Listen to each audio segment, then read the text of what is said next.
Welcome to Mason Woodshop. My name is Cole. It's beautiful weather here in London, Ontario in September of 2021. I'd love to show you around my one-car garage shop. It's not that big, so it's not going to take too long.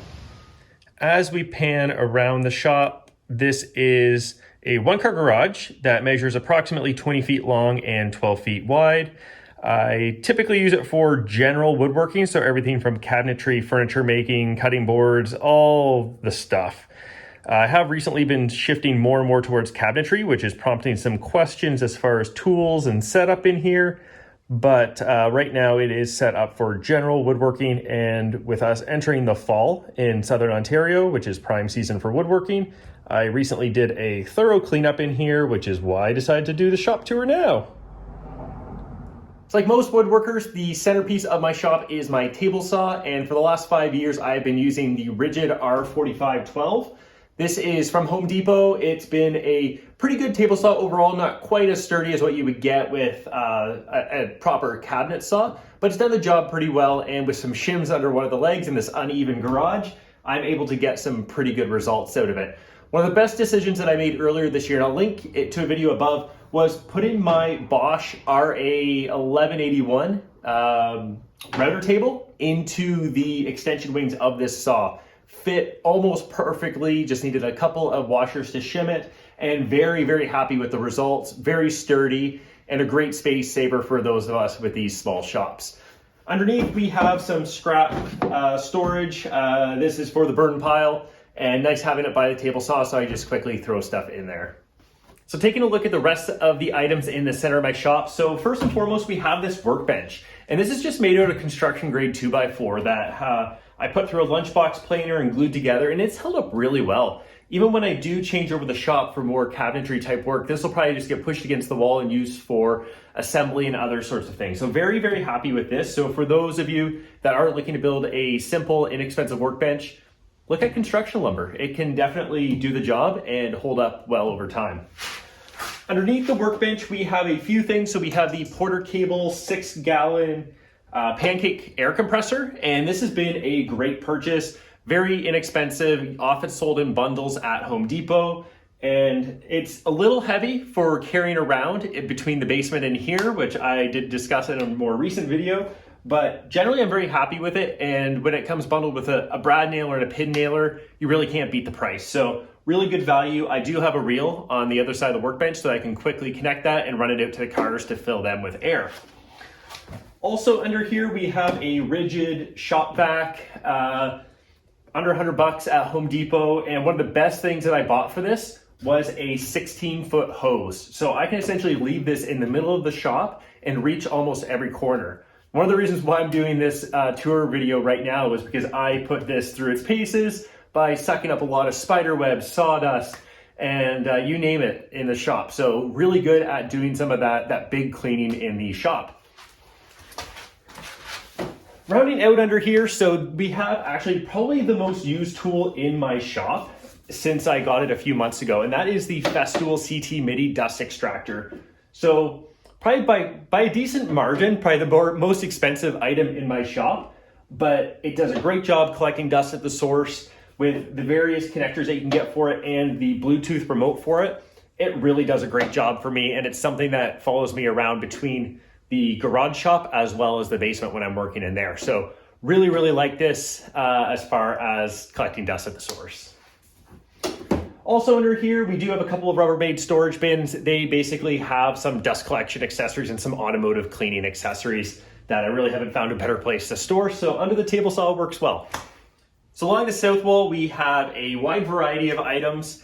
And first and foremost, we have some items that are not related to woodworking. So we've got our lovely garbage cans, we've got chemicals and bug spray and oil and all that sort of fun stored in this cabinet.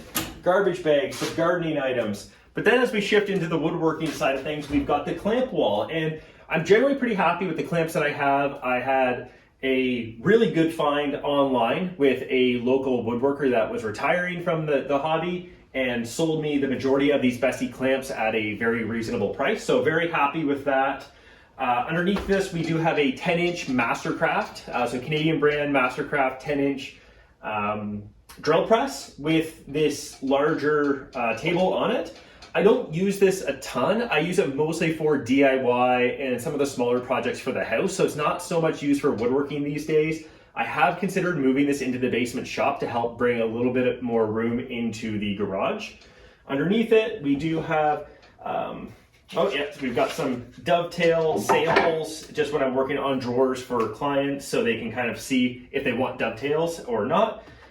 Throughout the shop, we do have a number of these hardware storage bins from DeWalt, so really good value, and especially for my construction screws, nails, that sort of thing, these work really well, and pretty good price on these, so definitely recommend checking those out if you need hardware storage.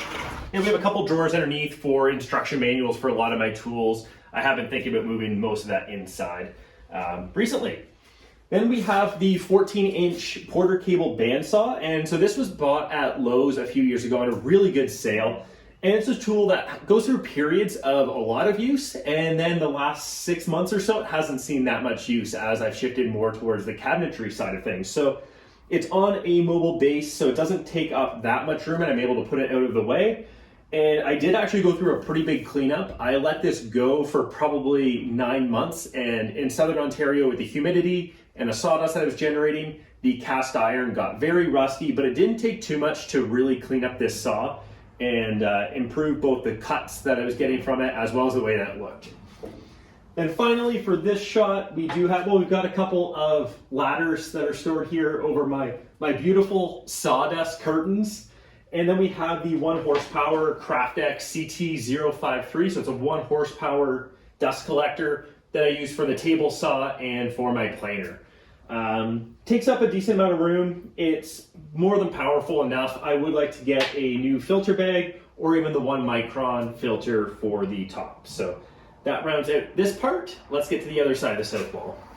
So this end of the south wall has a lot of my hardwood lumber storage. So you see a lot of walnut, maple, some cherry on here. Those are generally the woods that I work with. I have my table saw sled. Got a couple of walnut pieces that I'm working with right now to build a top for something I'm building in the kitchen. Got the gripper that everybody either loves or hates. So I've got one of those. I love it. It keeps me safe. Then we have the DeWalt DW735 planer. So one of the best kind of portable-ish. It weighs about 100 pounds, so it's not that portable, but being able to mount it on this mobile cart really helps a lot. I don't have the helical head for it, so I am using the straight blades, but I'm pretty happy with the cuts that I get out of it as far as breaking down rough cut lumber. Underneath here, so we have my Porter cable dovetail jig. I still need to build a dovetail box to store that jig so it doesn't collect as much dust. Underneath it, we have more hardware storage, and we also have a tool that I genuinely really like, and that's the DeWalt 20-volt random orbit sander. So I'm pretty happy with this, and with this adapter, I am able to hook it up to my Festool dust extractor.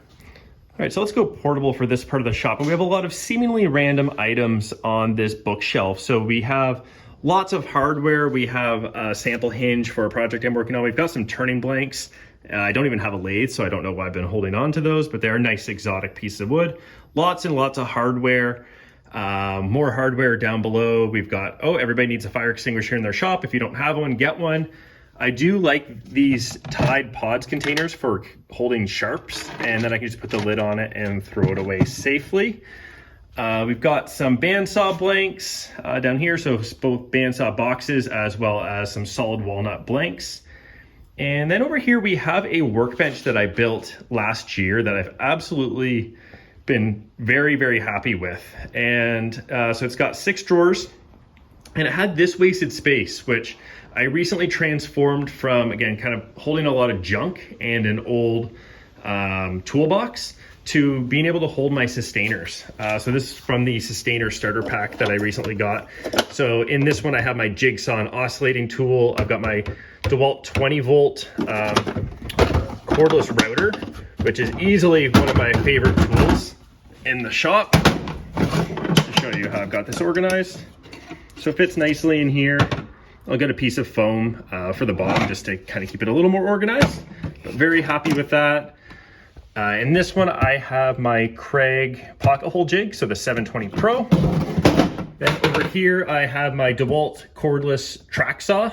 Absolutely love it. We've got some spare bags for the Festool dust extractor. Track saw is awesome for cabinetry. Really, really like it. Now let's take a look at a couple of the shelves or a couple of the drawers that I have over here. And so in this top one, we have a lot of measuring and layout tools. We've got a lot of hand tools, wrenches, got a nice marking gauge. These bench squares from iGaging, and I recently did a video on these that I'll try to link above as well. But I love these. These are solid stainless steel, really good quality. I've never owned anything from Woodpeckers, but I'm really, really happy with these iGaging bench squares, especially at the price. In the next drawer, we have some Craig cabinetry hardware, as well as some little hand saws. I do love this little Japanese 9.5-inch pole saw. Use it all the time. Next up, we've got some router accessories, just kind of all over the place. These really do need to go through a bit of an organization, as well as my Stanley Sweetheart chisels. Really nice chisels that don't get as much use as they should, but when I need them, they are fantastic. Then the second to last drawer, and we have a lot of air tools. We've got nails, pins, we've got some automotive stuff, as well as a grinder that I've never used. I think I've had that for almost 6 years and I've never used it. What I really like with these drawers is how shallow they are. It does prevent certain things from being able to go in there, but it makes it so that even when it is junky like this, you can basically see to the bottom and know what you have in there. Whereas when you build a deep drawer, you end up with this, where I've got some packaging, some new planer blades. I've got my edge guide for my router, got some steel wool packaging, dado stack, some more hardware. So just a lot of things that really get buried in here. Got my hand planes back here, and I actually do use those more often than you'd think. So I should probably find a better spot for them. Then the other drawer that I have built into this bench is kind of a bit of a junk drawer with a lot of smaller things. Oh, we've got Wood Whisperer's book, Hybrid Woodworking, which is kind of what I subscribe to, although I definitely skew more towards the power tool side. Yeah, so lots of fun stuff in here, just quick accessories that I need kind of all the time, scissors, that sort of thing. Then above it, so I've got a little bit of a charging station. So almost all of my cordless tools are DeWalt 20 volt, and I do have a Bosch FlexiClick that uses the 12 volt from Bosch. And got this beautiful sign that I got made up last year for myself and for my dad, as well as a TV so that I can enjoy Blue Jay games and watch a lot of football in here. So pretty happy with this part of the shop. I have been exploring kind of the idea of putting T111 siding along this wall so that I can hang things on it and really kind of tidy it up a little more. So now taking a look at the north wall, we have everything from the track for my track saw. We've got some sawhorses, our recycling bins, easily accessible from the house. Then we get into this mess of hand tools on the wall. And I know a lot of people like to have tools available at their fingertips, but for me, managing the sawdust and the humidity and the rust is something that I'm trying to be more conscious of and trying to get more things put away, but easily accessible where they are stored. So there's a lot less on here than there has been out before, but we still have a lot of my screwdrivers, my wrenches, my measuring devices, hammers, safety equipment. These Bosch work tunes with Bluetooth are phenomenal. Also being able to put on these quick light Honeywell earmuffs can be great as well. Respirator, always accessible. Safety kit, again, similar to the fire extinguisher, make sure that you have a first aid kit in your shop. We then have the Bosch 1617 EVSPK router. I've made a lot of videos on this router and the relevant accessories. I love it. It is an awesome router, and as much as I love it though, I probably like the DeWalt 20 volt router even a little bit more, although they have different use cases. In this bin, we have a lot of my drivers, drills, some lights, and some spare DeWalt batteries, just so that they're easily accessible. In the bin below it, reciprocating saw and just regular construction grade circular saw. That's something for me. I do a lot of DIY, some of those construction builds, helping out neighbors and family and friends. So it's not just about kind of that fine woodworking for me, it's also about everything else. Then over here, we do have a more recent acquisition, and that is the Bosch Glide 10-inch sliding miter saw. And I'll grab the camera and show you a little bit up close, but I really like this miter saw. It's something that has, I've gone through the motions of miter saws in woodworking as far as having a large 12-inch double bevel sliding DeWalt that was absolutely massive. And then selling off that and grabbing a small Metabo, formerly Hitachi, 10-inch non-slider just to be able to do quick cuts and it just didn't quite give me the fine tuning and the fine cuts that I wanted. So the Bosch Glide was kind of the next best thing instead of jumping up to a much more expensive option from Festool. So one of the reasons why I wanted the Bosch Glide was for this articulating mechanism here, and that allows me to pivot the saw and get really close to the wall behind it while minimizing how far out it comes. So the DeWalt slider that I had before a couple of saws ago came out so much farther, as the sliding mechanism was very different from this. So this is one of the main reasons why I like it. I am able to hook up the Festool dust extractor to this port. It does a mediocre job at collecting dust. I think almost any miter saw, except for maybe the Festool K-Pax, as well as I think one of the Makitas is well known for some good dust collection, but I'd say it gets 40 to 50% of the dust. So not great, but definitely not bad for a miter saw. Then the drawers under the miter saw, again, kind of following the same style of cabinets that I have for both that bench as well as my portable cart. So I just like using birch plywood and then just putting some cherry, maple, or walnut edge banding or edging around it. So the top drawer is all about drilling. So we've got some of our drill bits, brad point bits, some specialty bits in other spots, countersink. We've got Forstner bits, hole saw, and then one of my favorite little tools for cabinetry, and that is the Bosch FlexiClick. So this is a 12-volt tool, and it comes with a few different connections, so both right angle as well as this offset one, which is great for getting into some of those tight spaces. So really happy with this, and it basically follows me around anytime I'm doing cabinetry work. And the drawer below it is full of sanding equipment. So everything from pads for my random orbit sander to full sheets and packs. Yeah, I like this little guy. I do use sanding blocks almost anytime I can. So I do really like these, and I think I have a little bit of a case of like 12 of each of 120 and 220 downstairs. These little contour guys are also great, so being able to just grab a sheet, cut it up, and then you can get specific contours. Very inexpensive. I bought a few packs at Lee Valley and holds up really well. Then we also have some accessories for the dust extractor. I really like this for doing dust-free drilling on walls and concrete. But yeah, some good stuff there. Then underneath, we have a couple of more sanding items. So we've got the 12-inch disc sander, which does see a lot of use when it comes to rounding corners or even getting flat edges on smaller pieces. So really happy with this. I pretty much always leave 120 grit sandpaper on that. Then we have the spindle sander. These are both from CraftX, which is a brand in Canada from Busy Bee Tools. So we have the CraftX spindle sander. Doesn't see a ton of use, but anytime I am working with some of those inside curves, I will pull that out and use it. So rounding out my one car garage shop, we have this little cart for some of my scraps, both for sheet goods as well as hardwood.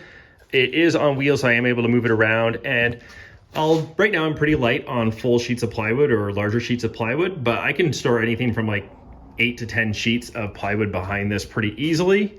Then on the rack above it, again, kind of that blend of kind of home ownership as well as woodworking to a bit of an extent, but we've got some yard bags for leaves. We've got some construction lumber. We've got this foam piece up here, which unfolds for working with the track saw. So I can essentially unfold that, throw it down on the driveway, throw my sheet good down on it, and then be ready to go with the track saw. So let me quickly show you downstairs, and then we will wrap this one up. So as we come into the corner of the downstairs laundry room, we have a pretty decent sized workbench down here with pretty good lighting, good surface area. This is mostly for some of those smaller DIY projects, as well as working on any sort of electronic item. You will see that there are duplicates of tools to what I have in the garage, but they do skew a little more towards the electronics side of things. And I have been using the Festool toolbox recently to carry around supplies and tools for specific jobs I'm working on in the house. So it's nice to just throw everything in that, then carry it around. In the storage bin, again, a lot of things for hanging frames, working on some electronics, cabling, that sort of thing. On the shelves, we have some finishes, some electrical items, some solvents and glue and all that fun. Underneath, we have some painting supplies, drywall supplies, as well as my biscuit joiner, which hasn't seen as much use in the past year as it used to. So as my woodworking interests kind of change, we'll see what I do with the biscuit joiner. I do have another shop vac down here, so a little smaller than the one in the garage. And I'm also very thankful to have this 4x6 foot assembly table. So this is great for finishing projects and doing some of those things inside the house, especially when it gets cold. Right now, it's full of a lot of seemingly junk and spare trim as we work on a couple of DIY items around the house. Thank you for joining me on this tour of my one-car garage shop. 20 by 12 feet may not seem like a lot, but for me and the general woodworking that I do and the layout that I have right now, it works really well. Having that auxiliary space downstairs definitely helps a little bit more, but for me, this is fantastic. I'm so thankful to have this space for my woodworking and for content creation. And speaking of content creation, please like, subscribe, leave a comment below. I love to hear from the community. Let me know what you think about my shop. Let me know what ideas you have for your shop. If you don't have a shop, what do you want in one when you can have one? So definitely leave that comment below, and I look forward to sharing more videos soon. Thank you for watching.